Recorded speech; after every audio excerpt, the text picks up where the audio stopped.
সহজ নিয়মে এই 4 এর ম্যাজিক বর্গ অঙ্ক সমাধান করা শেখাবো। আজকের পর থেকে তোমরা আর কখনো এই অঙ্কটি ভুলবা না। তো এখানে বলা আছে 4 এর ম্যাজিক সংখ্যা কত হতে পারে। তো এখানে একটা সূত্র আছে, সূত্রটা তো এরকম, এই যে n into n square plus আমরা 1 দিতে পারি এখানে 1, ওকে, ভাগ আমরা এখানে 2 দিতে পারি।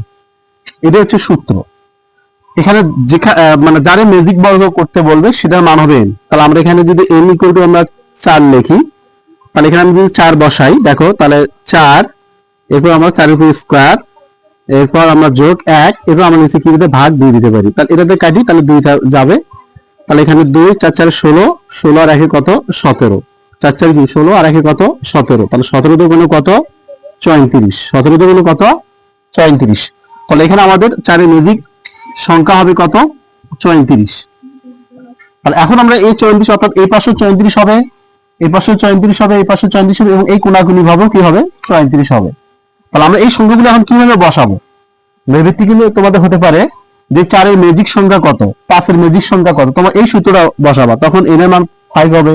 যদি 3 এর ম্যাজিক বর্গ বলে তখন n এর মান 3 হবে, তখন তোমরা স্কয়ার করে এভাবে তোমরা কাটাকুটি করে এই সূত্রের মাধ্যমে তোমরা ম্যাজিক সংখ্যাটা তোমরা নির্ণয় করতে পারবা। তো এখন আমরা এই ঘরটা আমরা কিভাবে পূরণ করব? প্রথমে আমরা এখানে ফোঁটা দেব, তারপর লাস্টেরটা ফোঁটা দেব, কানিগুলো আমরা ফার্স্ট টাইমে কি করব ফোঁটা দিয়ে দেব। এরপর মাঝখানে যে 4টা ঘর রয়েছে এখানে আমরা কি করব এটা ফোঁটা দিয়ে দেব, ঠিক আছে, ওকে। তো এখন আমরা যেগুলো ফোঁটা দিয়েছি মানে মার্ক করছি ওগুলোতে আগে আমরা সংখ্যাগুলো বসাবো। তো প্রথমে আমরা 1 বসাবো, এখানে যদি ঘরে প্রথম ফোঁটা দিয়েছি 1, তারপর এখানে 2 ঘর 3, এখানে আমরা এই ঘরে 4 বসাবো। এরপর 5, এখানে আমরা 6, এখানে আমরা 7 বসাবো, এখানে 8 9, এখানে আমরা 10, এখানে 11 12, এখানে আমরা 13 বসাবো, ওকে, 14 15, এখানে আমরা 16 বসাবো, ঠিক আছে। এরপর আবার আমরা নিচ থেকে 1 শুরু করব, এই ঘরকে আমরা 1 কল্পনা করব। তাহলে 1, এরপর হচ্ছে 2, এরপর হচ্ছে 3 4, এখানে 5 6 7, এখানে হচ্ছে 8, এখানে হচ্ছে 9 10 11, এখানে হচ্ছে কত 12 13, এখানে আমরা 14 বসাবো, এরপর এখানে আমরা 15 বসাবো, ঠিক আছে। তাহলে আমাদের 4 এর ম্যাজিক বর্গ অঙ্ক করা শেষ। তুমি এসে হিসাব করে দেখো, এই পাশে তুমি যদি যোগ করো এই কানিকানি, তাহলে এখানে হবে 34।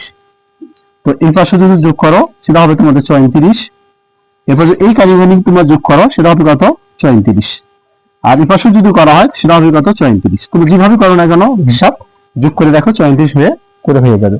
তো আশা করি তোমরা